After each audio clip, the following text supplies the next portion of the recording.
want to thank my Secret Service agents who walked me out here. And I want to thank you all you kids, for bringing your parents to work. This is a good day. Anybody supposed to have school today? All right. It's a real good day then, isn't it? Well, it's great to see you all. Oh, hey, people in back of me too. Hi, everybody. Well, you know what? One of the things that when my kids were little, that I missed the most was being able to take them to work. But I have in my office over the Oval Office, I have pictures of them on the White House lawn on days on Bring Your Kids to School Day, or to work today. And so I don't know which one of you guys is going to be president of the United States. You got any presidents here? All right, man, that's good. And you gotta make me a promise though. When you're president and they say Joe Biden's out in the waiting room coming to see you, promise me you won't say Joe who. You remember me, okay? All right. Well, I'll be darned. You guys have any questions for me? Any of you guys, kids, have a question? Yes. What's it like being president? What's it like being president? Well, first of all, it's probably the greatest honor anyone in America can have bestowed on them, number one. Number two, one of the best parts is, and I mean this sincerely, you get to meet so many different people. And number three, it also means that you live in this house. It's not a bad place to live, you know? And number four, it gets to meet folks like you, and I really mean it. Thank you, thank you. What's your name, Angel? Hadley. What's your question? Um, how many people live in the house? How many people live in the house? Well, right now, the only two people live in the house every night of the family is Mrs. Biden and me. But we have grandchildren and children. So I have a son who lives in California but comes once in a while with his family, and I have a daughter who lives up in Philadelphia. She works to help women who are victims of violence, and she's a social worker. And every once in a while, she comes down with her husband. And then the best part of it all, I have 6 grandchildren, and I'm crazy about them. And I speak to them every single day. Not a joke.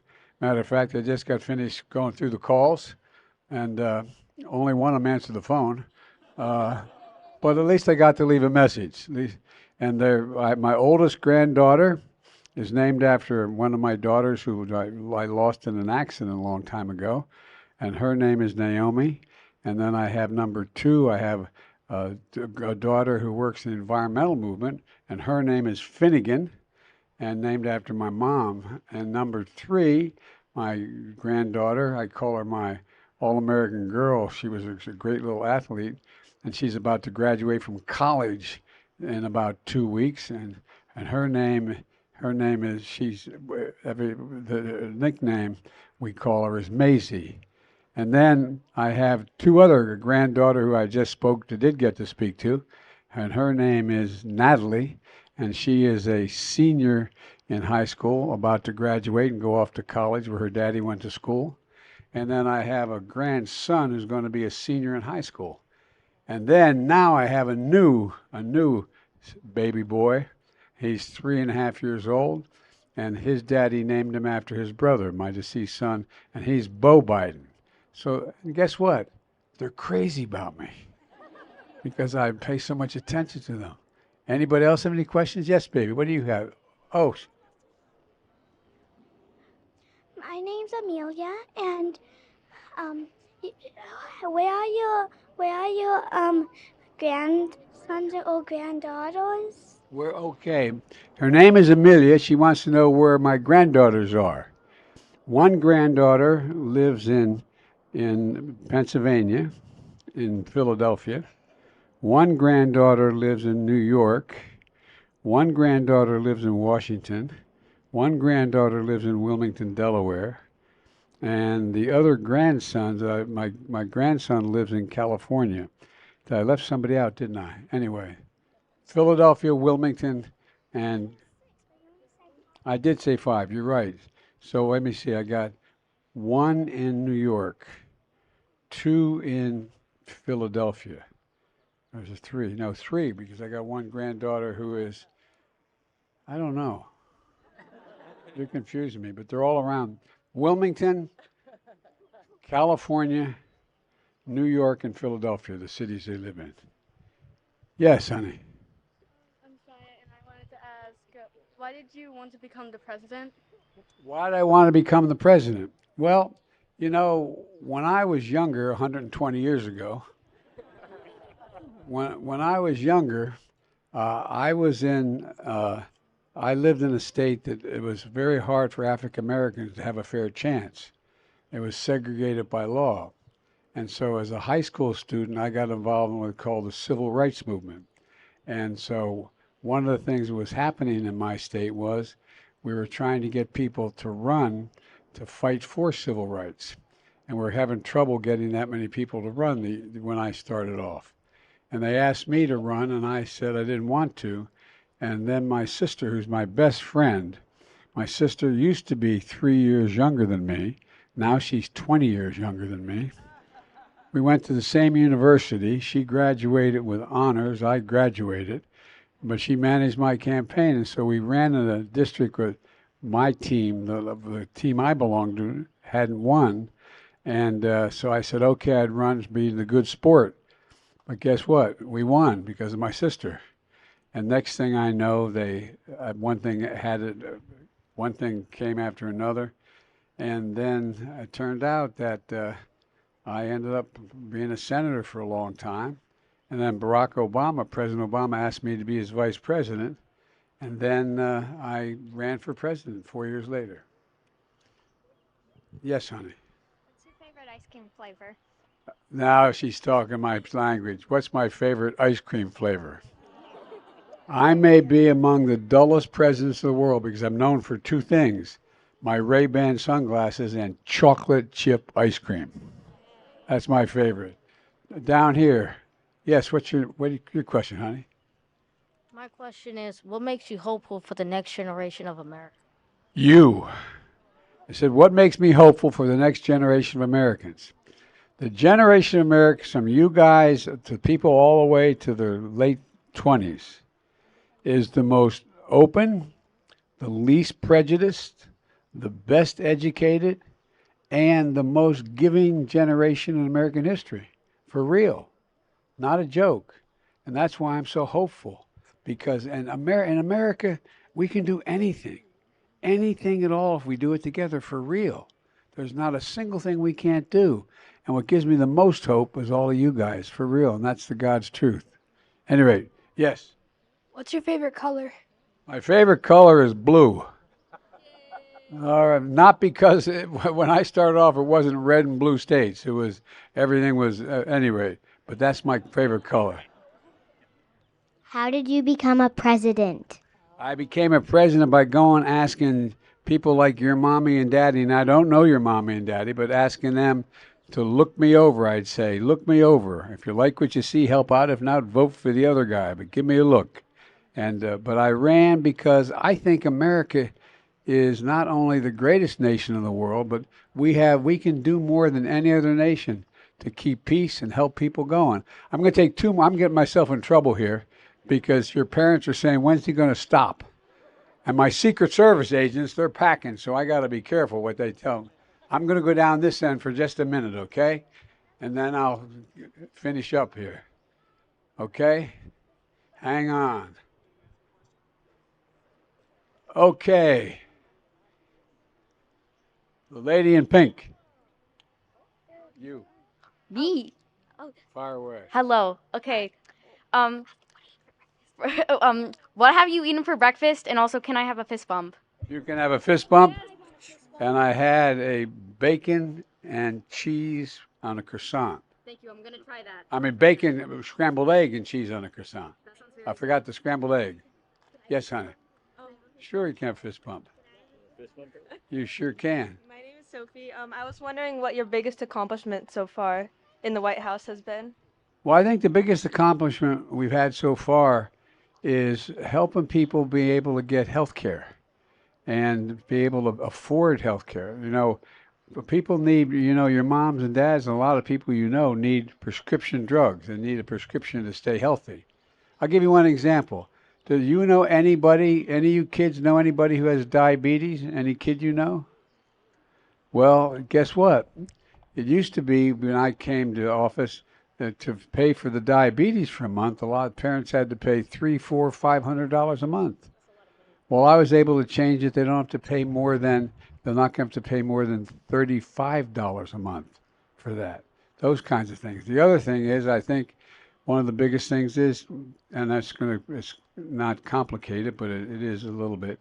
Uh, there is a concern when I got elected whether or not I'll get your question. There is a concern that whether or not we would hold all of our allies together, the people in Europe, France, England, Italy, Germany, to stay in what is a thing called NATO, the North Atlantic Treaty Assembly. And we've always been able to keep the peace since World War II that way. And so I spent a lot of time pulling all those folks together to stay on the same page to take on the Russian aggression, what they're doing to the poor people in Ukraine. And so I think I consider that an accomplishment. And the third thing I think is an accomplishment is that, we have to be the strongest and most prosperous nation in the world. We have to have the best, what they call infrastructure, bridges, roads, highways, internet, all those things. And I was able to convince a lot of my Republican friends to join us. And so we passed a significant bill to rebuild all our roads and all the things that are going to make your generation much, much stronger. Yes, honey. Um, who is your biggest inspiration? My biggest inspiration, let me see, and politically, my biggest inspiration was probably Dr. Martin Luther King. But in terms of personally, my biggest inspiration were my mom and my dad. My mom, for real, my dad used to say things when he was alive. He'd say, remember, to be a person of your word, to be a man or a woman of your word, you have to keep your word. Whatever you say, you have to commit to. You have to stick with what you say and tell the truth. And it really does matter. And my mom used to say, just remember, Joey, never bow, never bend, never kneel. Just get up and fight back. And that's for real. And so I think my mom and dad are my two biggest inspirations. Yes. How many guards are in the building? How many guards in the building? Well, other than the 4 Secret Service people over there right in front of the podium. But, to tell you the truth, I don't know how many there are. There's a whole bunch, though. There's a whole bunch. I don't know, honey. There's a lot. I wish I knew the number. I don't know. Yes, baby. What's it like in the White House? Well, what's it like in the White House? Well, here, come here. You hang with me for a minute. And you don't want to go in the White House? Okay, all right. Okay. Do you watch the Stanley Cup playoffs? And if you do you have a favorite team? I did and I do. The Philadelphia Flyers. I'm rooting for the Devils. Oh, I'm rooting for the Devils. all right. That's a good thing. Can I have a fist bump? Yes. There you go. Hey, man. Can I have a selfie? And what was your favorite team in the Super Bowl final round? Well, let me grab that. What was your favorite team? Kansas City Chiefs. I got to admit, it was the other team for me. But Kansas City, pretty cool. You ready? There you go. What do I say? Whatever you want to say. You want to make a speech? Yeah. What's your name? Yuri. Did you have a question? Yes. You want to tell me what it is? Yuri Newman. No. That sounds crazy. Can't answer that one. What was the last country you traveled to? The last country I've traveled, I'm thinking what's the last one I was in. I've been to 89. I met with 89 heads of state so far. So I'm trying to think, where was the last place I was? It's hard to keep track. I mean, yeah, you're right, Ireland. That's where it was. How'd you know that? Oh, you're kidding me. All right, man. Okay. Yes. What is your favorite rose in the rose garden? My favorite rose is the white rose. And the reason that's my favorite rose is that that's the rose I always give my wife, the white rose. Folks, I'm keeping you a long, long time, and I promise I'll answer some questions back here. But let me just say you know, your mommy and daddies are doing really important work for real. And, in America, you're allowed to have really different points of view. You can really disagree on which direction you think that we should take the country, whether we should be spending money on this program or that program, or we should be dealing with one country or another. But in the past, we've always, at the end of the day, come together. We've always come together. And so the most important thing to remember is that, America is the most unusual country in the world. And for you little kids, unique, meaning there's not any other country like it. Most countries become countries because they are all the same religion, or they're all the same ethnicity, or they all have the same backgrounds. They're all very similar. But America is the only country that was built on an idea. And no matter how young you are, I hope you remember the idea. And that is that we're based not on where we live, not the geography. We're based on this idea. And this is true. It says, we hold these truths to be self-evident, that all men and women are created equal, endowed by their Creator, endowed by God, with certain inalienable rights, meaning rights that they have just because they're born. And those rights are life, to have a good life, liberty, and the pursuit of happiness. No other country is based on that idea. No other country in the world. That's what makes us so special. And that's what makes us the envy of the world. And I tell you, your moms and dads, both in the press as well as in government, they allow us to be able to make it work.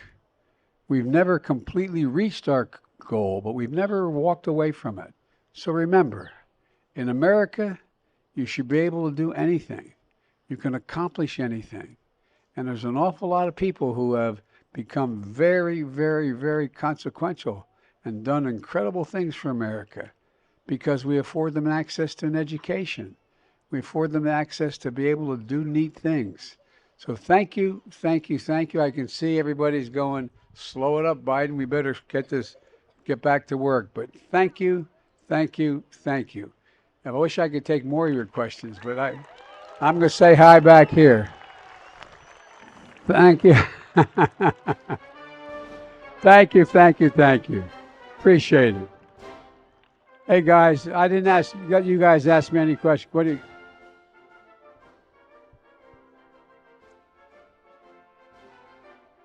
I'm Gwen, and what are you going to do to ensure the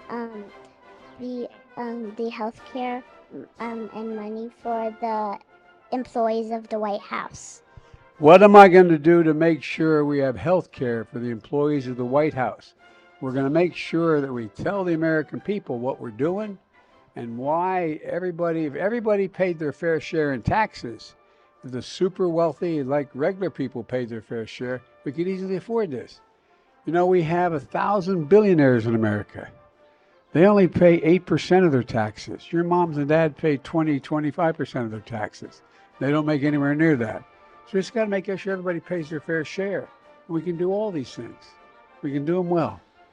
Yes, honey. First, what's your favorite part about being president, and can I have a handshake? My favorite part about being president is doing what I'm doing right now. Getting to look the American people in the eye and hear what's on their mind. I really mean it. That's my favorite part of being president. Yes, honey. What's your favorite room in the White House, and can I also have a handshake? My favorite room in the White House is the room that's off the bedroom where I made into a study, where I'm able to go in there and write my speeches and do a lot of things very quietly. And I also like that little place called the Oval Office. That's a pretty neat place too. Okay? Thank you, man. What's your question, honey? When you became president, did it take you a while to get used to everyone crowding you and taking pictures? Well, yeah, it did a little bit, but see, I had an advantage when I became president. I had for the previous I had for 8 years shown up every single day in the Oval Office as vice president.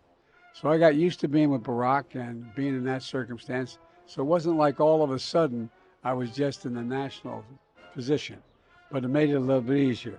I'll take one more question here, then I'm going to go across and ask for a question over there. Where were you born? That's a good question. I was born in a place called Scranton, Pennsylvania. It's north of Philadelphia. It's almost into New York, but Scranton, Pennsylvania is where I was born. I'll be right back.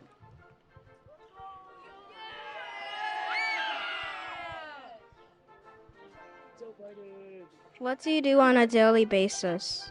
What do I do on a daily basis? Well, without getting into the whole, every morning I have a meeting with what they call the National Security Count, the people collect all the information overnight, the secrets around the world, and fill me in on what they know is happening and not happening. And so I sit with the head of the CIA, the head of the military, and I do that. Every morning I meet with my chief of staff to find out what the most important things are going on that day. And then it depends. For example, today I'm going to be, anyway, the schedule varies, and then I meet with my press team and I talk to the press as well. Yes. What's your favorite movie? My favorite movie was the new movie that was about that guy who flies jet planes. You know who I'm talking about? Top Gun? Top Gun. Did you see Top Gun Maverick? That's been my favorite movie I've seen this year.